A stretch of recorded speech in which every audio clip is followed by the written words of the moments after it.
G'day guys, welcome back to my channel. My name is Wildkard. Thank you for watching the Wildkard Rugby Show. Like, comment, and subscribe. And yes, you are here today because the Rugby World Cup 2035 is currently in talks to be selected for the host nation. And unfortunately, to all the South African fans who's waited, literally 30 years, 3 decades for an opportunity to host the Rugby World Cup again, they might not have an opportunity again in 2035 because of the financial demands from Rugby Australia in terms of getting, their money worth for hosting a tournament. You can see from the recent times, they were hosting it in Japan, opening up opportunities for new market, boosting domestic rugby participation, and injecting the big, I guess, spotlight to the Japan professional league and getting that started as like helping that up to the next level, getting a nice boost there. So it's strategic, and then coming to Australia as well, trying to salvage a crumbling former empire in Australia, and then moving to America in 2031. Again, new market, huge potentials, trying to open that up to a whole new audience and potentially giving the boost like they did to Japan there as well. For South Africa, the money just quite isn't there. Currently, the 2035 Rugby World Cup is considered the front runner is actually Spain, a team that was, kicked out of the qualifications for having players that for a South African player, one South African player who weren't eligible. I think last Rugby World Cup. So Spain is in the front running, and also with talks of Middle East countries like Saudi Arabia, Qatar, and UAE, and all that sort of stuff, wanting to, especially I guess Saudi Arabia wants to, show everybody it's a more modernized society and bring in foreign direct investments and that sort of stuff. So a showcase event like the Rugby World Cup will be something that they will be very interested in, and they'll be able to, put up a lot of money as well. I'm not sure if they can afford that in current oil prices. It's gone up, I think, just then. But yeah, it's like Trump just announced they paused to the tariffs, so Saudi Arabia suddenly is rich again, I guess.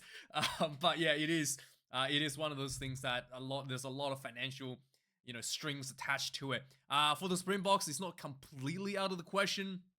The talk is that if the Springboks can get commercial partners to come together as well as government to come together with some sort of plan that bolsters the maybe the stadiums, and then bolsters the overall, I guess, presentation that is proposed to World Rugby, they could still have a chance. It's not completely out of the question, but yeah, it is not really looking great, considering South Africa is the most popular rugby nation in the world, and I think that I think they should get an opportunity 2035 coming up. If I think if they put a good plan, they should really be considered, because I think it's way overdue for them to have an opportunity there.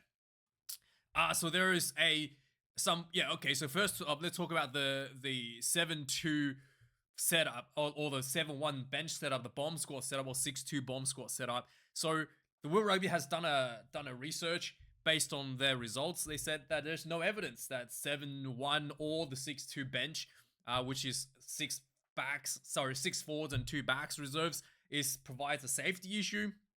Like I said in previous times, people argue that it's a safety thing, bringing on big forwards late in the second half, I guess, to try to overwhelm your opposition with physicality. And I mean, it's professional sport, mate. Like, you can make the same argument that putting Bangdi Aki on the bench is dangerous because he's big and fast, and he's probably more dangerous because he's not only big, just like a forward, but he's also fast, right? And that's just not that. It's a professional sport. Like, you can probably restrict it for like school rugby. Like, you can't have high school. I can see that. Yeah, you can't have high school games where some big 17-year-old Samoan kid is off the bench and try to come on and smash a bunch of exhausted oppositions. I guess that could be dangerous, but in a professional game, these things, it's just really not really an issue there at all. And with that being said, Rassie has proposed in his podcast for a potential scrum referee, an additional scrum referee. I don't think a scrum referee is like needed. I think the referees already do.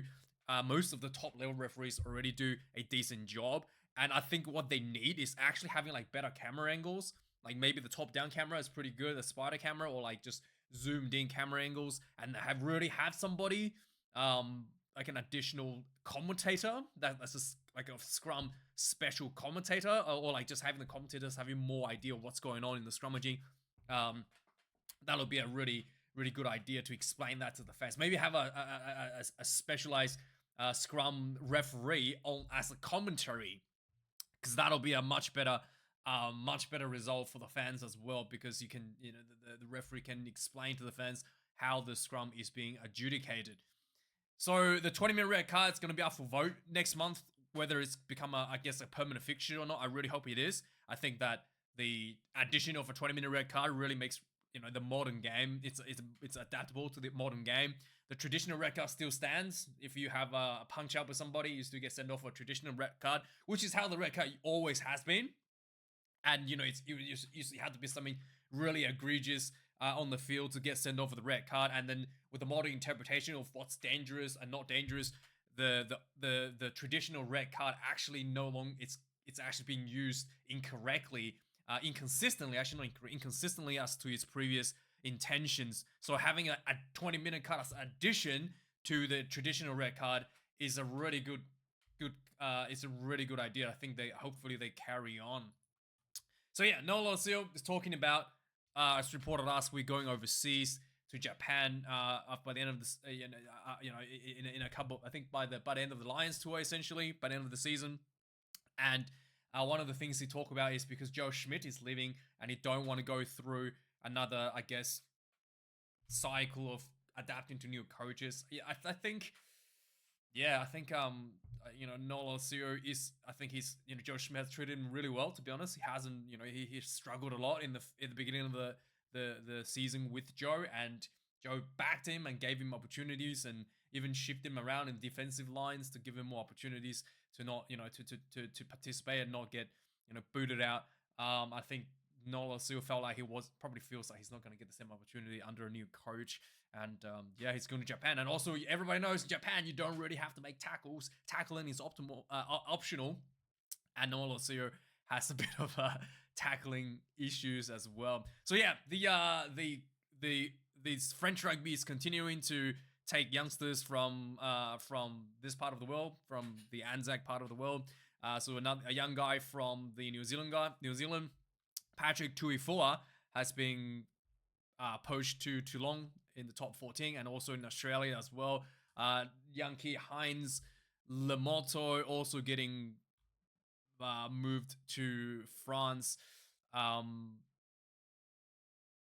potentially. So only 17 years of age as well. So 2 clubs looking at him there. So yeah, Rugby Australia. Yeah. Again, like these are the people that you're supposed to retain, putting out some good money, like 150 grand. And then, instead of spending, $5 million for Swaliti in a few years' time, it's just, it is a head scratcher as to what Rugby Australia is actually doing to retain these players. Anyway, the Cardiff Rugby in Wales has gone into admission, one of the oldest rugby clubs in the world, and it will be taken over by Wales Rugby Union. Dan Biggar, the legend, is finally going to end his career. He's ended his test career after the Rugby World Cup and is currently going to end rugby altogether. 112 caps and 600 points for Wales. Quite an outstanding performer for his nation. Move to Australia now. There's some talks that there's some talks that there's going to be a setup for the Wallabies head coach with Les Kiss, that he's going to be potentially be able to coach both the Wallabies and the Reds, because there's some discussions that to bring in Lancaster as the head coach for the Wallabies, and because the Reds don't want to just get like hollowed out by the entire coaching staff, because if Les Kiss gets moved out of the Wallabies, he's going to have to bring his scrum coaches, his line-out coaches from the Reds all go as well, so you can basically hollow out an entire region of coaching experience. They didn't really want to do that, Rugby Australia, and also obviously the Queensland Rugby Unions probably don't want that either. and then so there could be a deal that Les Kiss is going to be able to coach both.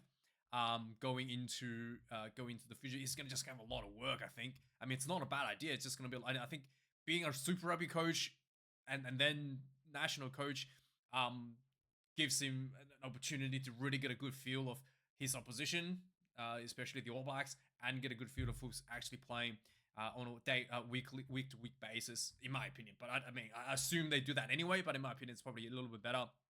There's some talks about, I mean, obviously from the Kiwis not understanding why the Reds don't kick penalty goals.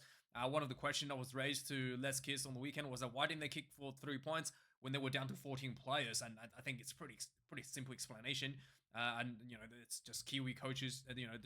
Some of these Kiwi pundits really don't understand. I think not don't understand really the way that they think it's more of a test rugby, not really Super Rugby. Like you're thinking in Test Rugby at a very, very high level. Yes, every point matter, but in the Super Rugby level, there's a lot of mistakes, a lot of opportunities to exploit.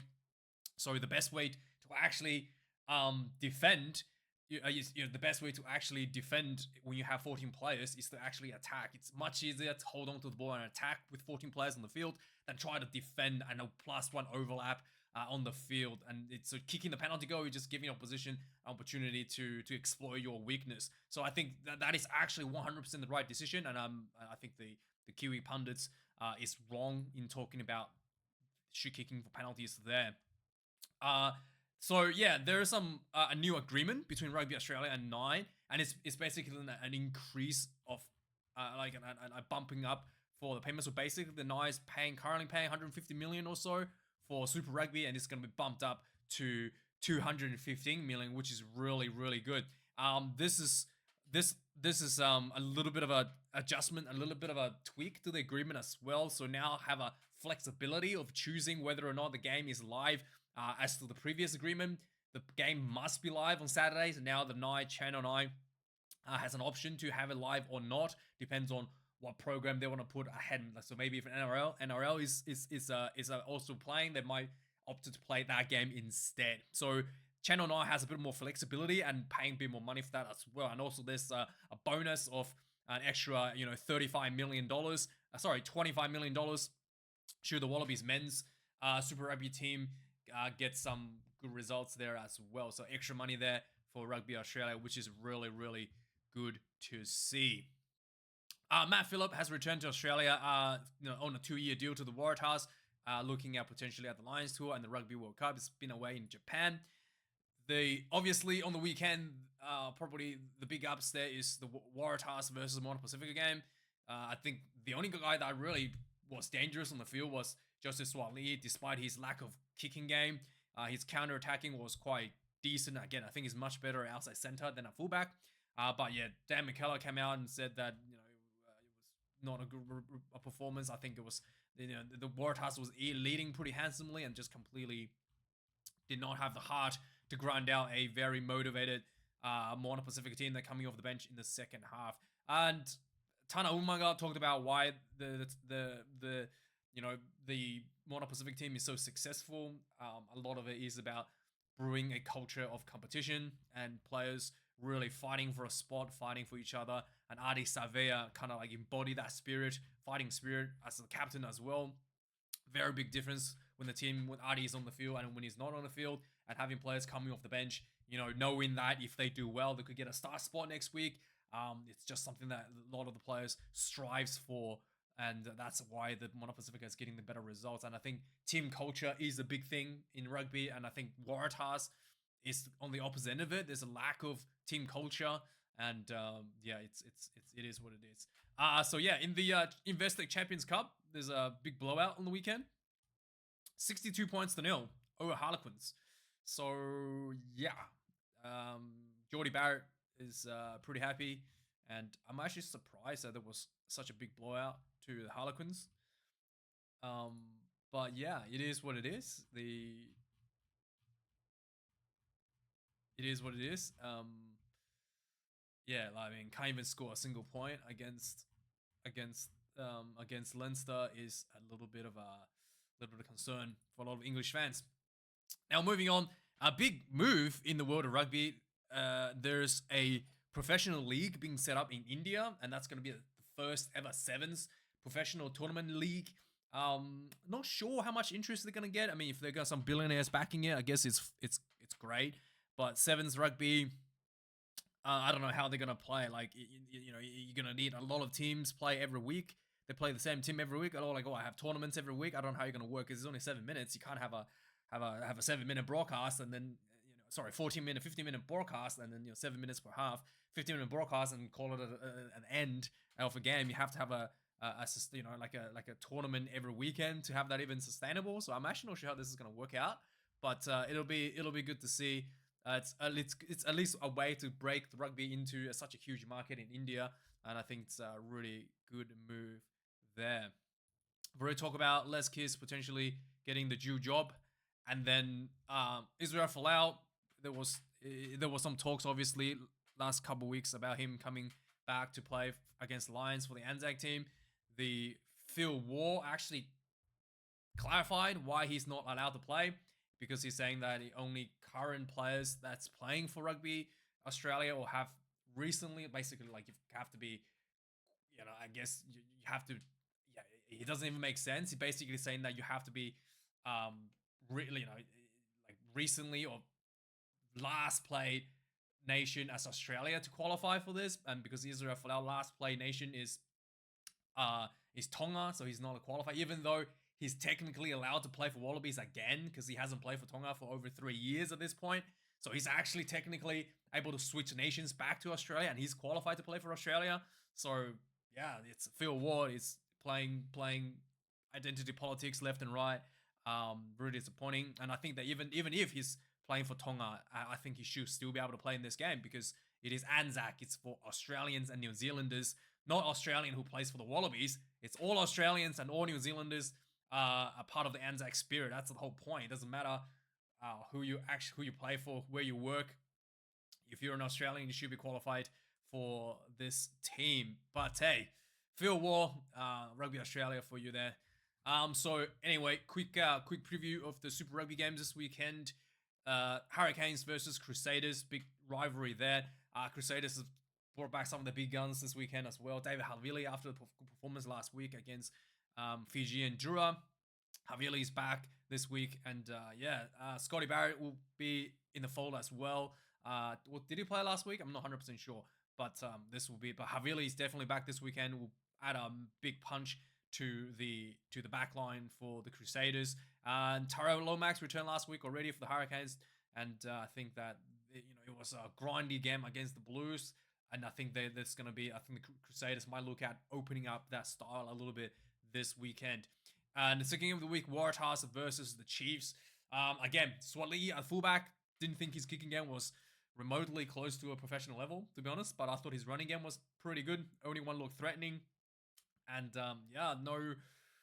no shifting of him back to center and still having a fullback. So Dan McKellar, it is what it is.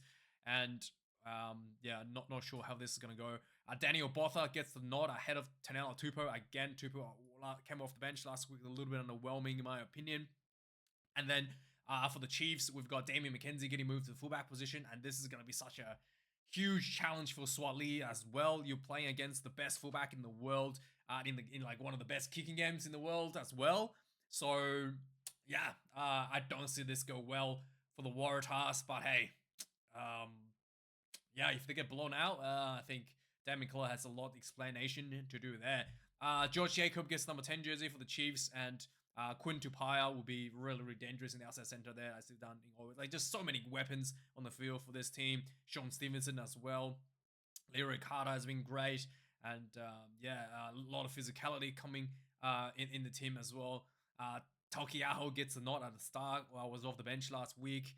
Pinel as well coming off the Tupavai starting as well. So unlike last week where these players came off the bench against the Reds, the Chiefs just front loaded all the power to blow out the Waratahs immediately from the start, from the get-go.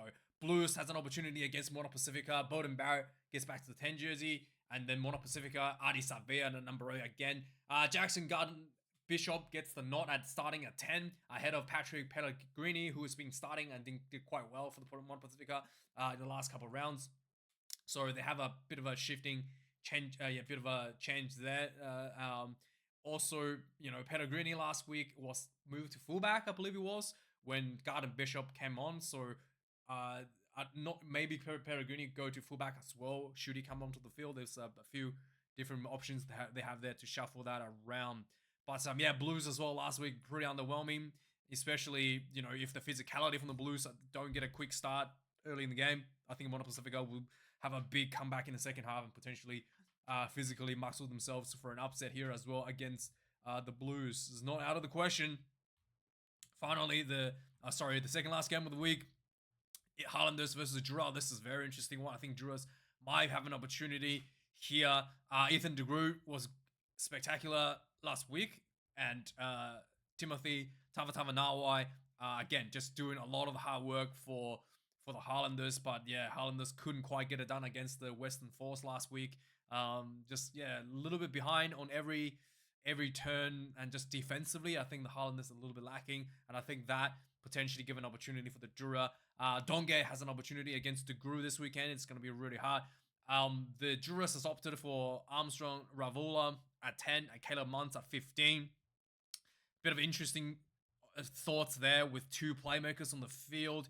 I thought for sure we have someone more of a counter attacker at the fullback position, but especially against the Highlanders. But it is what it is. We'll see how this works out for the Endurance. And then finally, the Reds will be taking on the Brumbies at Suncorp Stadium. Tom Liner gets not the start. Tim Ryan gets called back into the team at the winger. This is a pretty full-on Reds team as well. Fraser McRae, Sevu Uru all in the fold. What's his name? Harry Wilson, it's getting a bit of a break here. But I think the Reds has been rotating out their forwards on a consistent basis. This should not be much of an issue. Alex Hodgman, again, gets coming off the bench. It's just looking at the Reds front loading the back end as well in this game against the Brumbies. So Brumbies, Nola CO at 10, pretty standard setup for them. Nothing too crazy. It'd be interesting to see how the Blake Shoop and Futuaki fare up with the Hodgman and Tumangna Allen.